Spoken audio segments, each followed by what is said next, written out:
Warning: the following podcast contains violent scenes that may be unsettling to some listeners. Listener discretion is advised. In 1999, the walls of hell cracked, and fallen angels condemned to an eternity in the abyss were suddenly able to flee. With no choice but to come to terms with the decaying remnants of the paradise they helped create, these escaped fallen must now decide whether they will rebuild their masterpiece or burn it to a cinder. Hello and welcome to Demon the Fallen, Fragments, a Demon the Fallen game set in Rochester, New York in the year 2001. This story features the character of Azoth, played by Tilman, Arakel, played by Rebecca, Brawlman, played by Adam, and Abathar, played by Slavic. If you'd like to reach out to us, you can find us on Twitter at twin_cities_VTM, on Facebook at Twin Cities by Night, and on Discord at Twin Cities by Night. Greetings, ladies and gentlemen. We are here with the second character creation session for Demon the Fallen, Fragments. Today we are joining Tilman as he puts together his demon. Let's start right at the top, Tilman, and go over name, nature, demeanor, and all of those lovely little things above the attribute bar. Sure. I will be playing Azoth, that's the demon name at least, who is taking control of Oliver Harper. And his nature is gallant. He really likes to be in the center of attention. His demeanor, though, is caregiver, and that ties in well with my concept. Oliver used to be a, wingnut healer, whack job. Back to the demon things. The house I chose is Scourge, and the faction is Faustian. And in a way, Azoth was also a healer back during the rebellion. Any details I left out there? Can you go a little bit further into what he did during the rebellion? Sure. Basically, he was in the back line working on healing the humans who were fighting for the cause of Lucifer. I think he never really experienced the atrocities of using these humans as slaves, and he only got to know these things through, what he saw when he tried to heal them. Basically, he slowly realized it secondhand, as he wasn't actually a fighter. Okay. All right, now let's move on to attributes. We'll develop the character's history a little bit later on. Let's start with, you've got your physical. Looks like that is secondary, social's primary, mental's tertiary. Yes. Explain how you envision all of this manifesting in Azoth / Oliver. Yeah, Oliver is not that great at anything. But I chose social as primary because that's what he actually needs in his day-to-day business. He has very high charisma and manipulation. His appearance is very standard, but he gets by drawing people to him. And his mental attributes are all very mediocre, including intelligence and wits. But, he manages to get by, but just saying a lot of things and not really making sense, but just drawing people in. Also, his physical attributes are, slightly above standard, but not very, very interesting. This also ties into the abilities. He has lots and lots of abilities, with talents being his primary, knowledges being secondary, and skills being tertiary. But no ability has more than 2 dots. Again, the same idea. He has a basic understanding of many, many things, but that's where it ends. He's not good at anything, really. But he's very convinced that he's a genius. So he has just enough knowledge to bullshit his way through most things.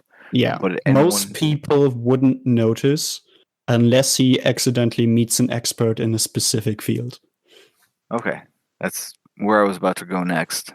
The abilities that he does have at 2 dots, such as like brawl, intimidation, subterfuge, performance, how did he, alertness and awareness as well, How did he develop those up to that level, or is that the influence of Azoth? I think with awareness, brawl, and intimidation, it's probably the influence of Azoth. And subterfuge and performance was there before. That's what he uses in his day-to-day life. Alertness probably too. He's not really he's aware of what he could do to get people to do what he wants, and it isn't really an empathy thing. He just notices certain aspects about people around him and starts pushing their buttons in a salesperson kind of way. Now let's move on to his backgrounds. That's where I spent most of my freebie points. Being a self-declared healer, Oliver managed to acquire a lot of fame with 3 dots on the sheet, and he also is filthy rich. Like, he got rich really fast with selling various health tonics and, I don't know, pink salt and coffee extract and all these things. He also was very quick on the uptake of selling things through the internet, but also established like a pyramid scheme, selling on through a catalog that he spreads around his cult is probably not the right word, but that particular scene, like the health nut scene. The scene, exactly. And he has 2 dots in followers, which basically these are the 2 people that support him with that. Both are very convinced of what he's selling and definitely want to support the idea and help him with the business side of things. He also has 1 dot in influence, not really political influence, but I take it as influence in the scene. Like, he could stir things up if he wanted to. So among the health nuts, he's kind of a name. Yeah, definitely. Okay. And for Azoth, there's 1 dot in Paragon, which I believe just allows me to re-roll if I fail on my law. Yes. Which is the law of awakening. I've put all my 3 dots into that, not taking firmament or winds. And it's basically all healing powers. Which ties into Oliver, and who's probably why Azoth was attracted to him as a vessel to begin with. Yeah, I think there was a certain connection there, but also they don't really fit together. Maybe it was the wrong choice on part of Azoth. Like trying to fit into a shoe that's a little too small. Yeah. Or maybe Azoth got the wrong idea of what a healer is, and he should have picked a doctor instead. Now looking at virtues here, I see that conscience is low at 1. Yeah. And that, I think, is, again, on part of Oliver. He's kind of an asshole. Like, he takes advantage of gullible people, and he's also not a very social, caring kind of person, even though he has that reputation. Okay. I think he's probably very self-centered and would rather choose his own good over like doing something for someone else. He probably had to deal with the fact that at some point in his life, one in his customer base or in this scene of alternative health junkies refused proper treatment, but got his apple cider vinegar body rub treatment or whatever, and then got seriously ill or even died because he or she didn't get treatment. But still, Oliver continued because it gives him money. The almighty dollar. And convictions at 2, courage is at 3. Yes. I think the courage definitely comes from Azoth, not really Oliver. Oliver may have had a courage of 2 or 1. I don't think it was critically low, but not special. Okay. Standard torment 3. Yes. 5 willpower, 4 faith. Yes, I think I put 1 of my freebie points into faith, if I recall correctly. All right. Now, I asked this question of Slavic. Is Oliver's soul gone, or is it buried somewhere in the dark recesses of his brain while Azoth is just riding him around? Good question. I haven't really decided on that, but honestly, I like the idea that he isn't gone completely. but somehow buried in there. Since I also really like the idea that I took from one of the intro texts that Azoth basically inherited many of the personality traits of Oliver and can't just shake them off. So in a way, he turned from being a demon into being a somewhat bad human. And how does he feel about that? Does he want to get rid of those personality traits, or is he just trying to adjust to them as best he can? I think he isn't 100% aware of all those. He probably wants to get rid of some of the nastier aspects of Oliver, also linked maybe to low courage and very low conscience. That he actually has more of an interest in helping people than Oliver, and isn't just interested in resources or money, but quickly realizes how much he can do with them and how dependent he is on them in the human world.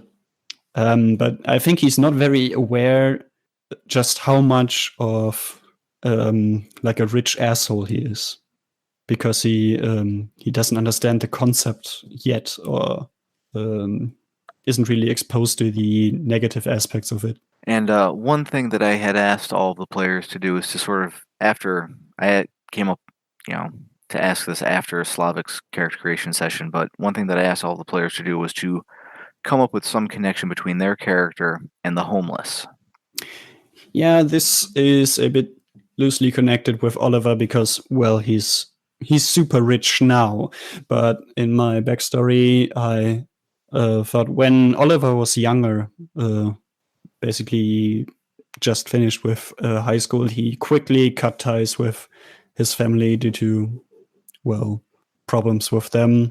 And he definitely got into like the wrong crowd. And maybe he lived his adult life a little bit too fully with like the drug party scene. He got lucky, but a friend of his wasn't so lucky and overdosed on something. But at least Oliver was clever enough to then, well, also cut ties with those people. But I think he's still, he's aware of this scene. And when he found out he could make stupid amounts of money with this health nonsense stuff, he quickly realized there's these, these, I guess, hippie homeless people, urban survivalists. Is that the word, guys? Like urban survivalist, urban primitives. Yeah, that he could sell all kinds of stuff to, and they would eat it up easily. But I think within those groups, there's probably like a dark corner with actual homeless people who just get stuck in this situation. Okay. I think I haven't described any appearances yet. Go ahead and do that. So Oliver is not very good looking, but an imposing figure just through his charisma. He is short, he's kind of fat, he's got very pink skin and a greasy ponytail that just doesn't look right. He also, I think he would wear clothes that he thinks befit a rich man like him, but really are just awful. Like there's no style to them. It's just something that's expensive. Like he would wear ill-fitting suits by very expensive, I don't know, not really tailors, because it's not tailored to him, but just expensive suits that aren't very well fitted to him, because he tries to maybe cover up his belly and whatnot. So he'll grab something expensive off the rack and then just run with it without thinking about, getting it tailored. Yeah, he never picks the right ties either. He just buys glowing colors that he thinks look good and draw attention to him. Okay, so he's a bit of a fashion mess. Yeah. Okay. What was the situation that allowed Azoth to take over Oliver? Oh, right. So Oliver, once he became filthy rich, lived his life to its fullest. Like he would go on vacation to very expensive resorts whenever he could, and eat and drink whatever he could find, and lots of it. And one drunk night during one of his vacations, he was ambushed by two young people who were armed, and they threatened him and wanted his money. He wasn't really very capable of anything other than going home at that moment. So I think in shock, he slipped along a wall or fell forwards, and one of the guys panicked and instantly shot him. So he was bleeding out, not dead immediately, but I think that's the moment when Azoth basically took over and offered to preserve the life of him. Okay. Did he offer, or did he just sort of step in and say, hey, this is happening now? Well, how coherent is a completely drunk idiot who's Good bleeding point. out? So I think Azoth thinks very much that he offered it, but didn't. He basically pushed it onto Oliver, and it happened. Okay. Now, does Oliver have any family connections or any other mortal connections that interfere with or otherwise impact Azoth on a regular basis? He has his two followers that he is definitely in regular contact with. And I think in a way they adore Oliver. I'm not sure how much that would actually get in the way of Azoth. His family ties are pretty well broken, and I don't think Oliver was the kind of guy to give any of his money to the family that, well, in his story has abandoned him years ago. But I think Oliver was also the kind of guy who, during his vacations, got into affairs he shouldn't have had, and so maybe there's some people now who actually would try to, get revenge, maybe, or step in and stop him or pry a little money out of him when they can. Okay, so he might have an enemy or two somewhere in his history. Yeah. I don't think they're organized or anything, but he definitely has a couple of, broken promises and envious people along his way. Okay. Now, I noticed you didn't take any merits or flaws. Yeah, I thought about it in many ways. I think I just want to try out how I think I want to play the character, because I don't want to end up like picking something that never takes effect. Okay. I think there's a flaw that I think the flaw lazy would kind of fit him well, because he's so not in shape. Okay. I think it gives me negatives on all physical roles that I have to do in combat, or that I didn't plan on. So if I planned on it, I don't have the negative, but if I just have to react to something, I have a negative. Maybe I think it was that. There's just so many flaws. Whoa. Yes. And merits. There are quite a few in the player's guide. Yeah, obviously I don't want to take any that would completely break the game, like blind, even though I said that jokingly or not jokingly. Okay, so with lazy, you must make a willpower roll, difficulty 6, to take care of any routine tasks not directly related to your character's demonic activities. Oh, so it's completely different in this game. Such as paying the electric bill or getting the car's tires rotated. I kind of love it. Let's see here. Your character has trouble motivating herself to do anything. She'd rather sit around the house watching TV and thinking of doing something with her life than actually getting up and doing it. She tends to complain loudly when there's work to do, and she likes to let things slide until the last possible moment. And then that would be kind of interesting. Is there a flaw that you think would fit well? Because I'm kind of lost in the list. Maybe there's something that you... I can certainly look through the list and see if there's one that really... There's the obese flaw, but I don't think... I mean, he's kind of fat, but I don't think he's morbidly obese. Okay, well, in that case, it may not fit very well. But I can go through the list, and we can do an addendum to this, maybe on the first session. Yeah. Touch that up. It's kind of how I prefer it, because But if we are adding the lazy flaw, that does give you one more point to play around with elsewhere on your sheet. So you don't have to spend that now. You can think about it, and we can do the addendum. I would prefer it, I think. Okay. So I can try out the character a little bit, and then maybe I find something that actually really fits and add that. Fair enough. It's like trying on a new pair of shoes. Got to see how everything fits and what you can do with them. Yeah. Okay. So how old was Oliver? All right. I think he was in his 30s. I didn't specify it further. But he definitely, in his early 20s, he had those rough years. Then I think in his mid to late 20s, he did a whole lot of nothing. Okay.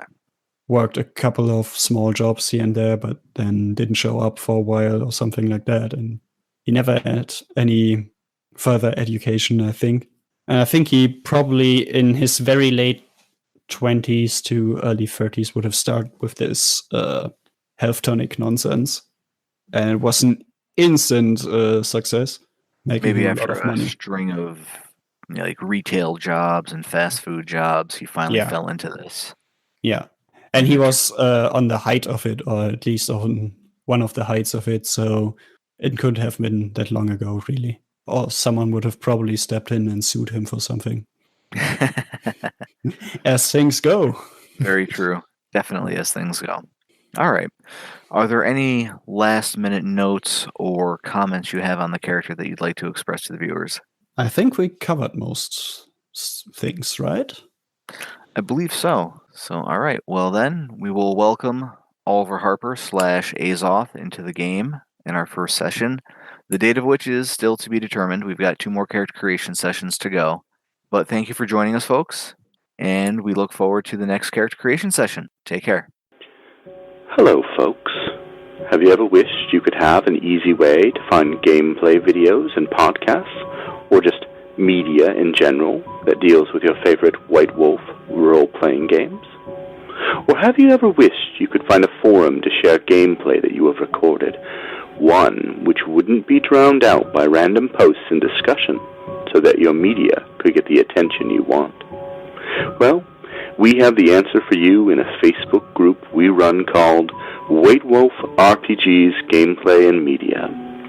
The group is specifically ran with the sole intent of it being a one-stop shop for people to view or share media involving the games we all love. We take thorough steps to ensure the page does not become cluttered and is easy to traverse. We are currently over 1,000 members strong, and we are continuing to rapidly grow, with new media being shared every day. Stop on by. We hope to see you there. High Level Games, the industry's first choice in taking your games to the next level. We are a podcast blog and new media network at highlevelgames.ca. We have blog posts about all of your favorite games going up 5 days a week, and a podcasting network with actual plays and shows that discuss role-playing games, with more rolling out all the time. We are on iTunes, Twitch, and YouTube. Find out more information at highlevelgames.ca, a site that certainly isn't controlled by a shadowy board of directors of otherworldly origin. That's highlevelgames.ca. Please, help. They're coming.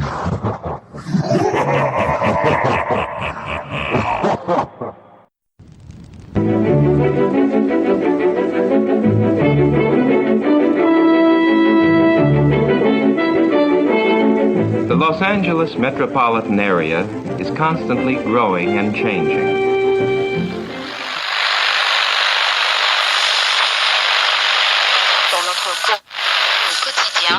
The Central District is full of new buildings. The Hollywood and Wilshire districts, once far from downtown, now are part of it which spreads past Beverly Hills and out to the ocean.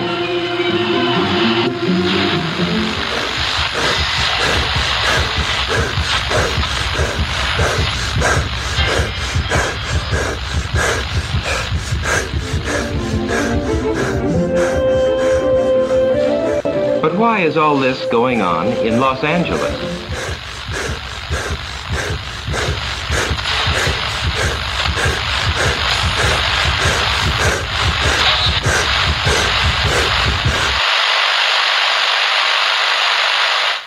Why is Los Angeles an exploding city?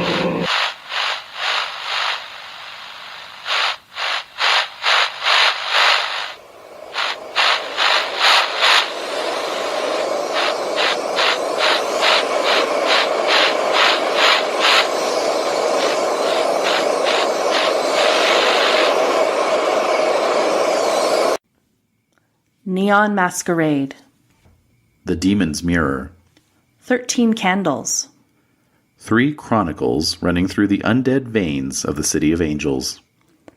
The Esoteric Order of Roleplayers Actual Play podcast invites you to drink deeply.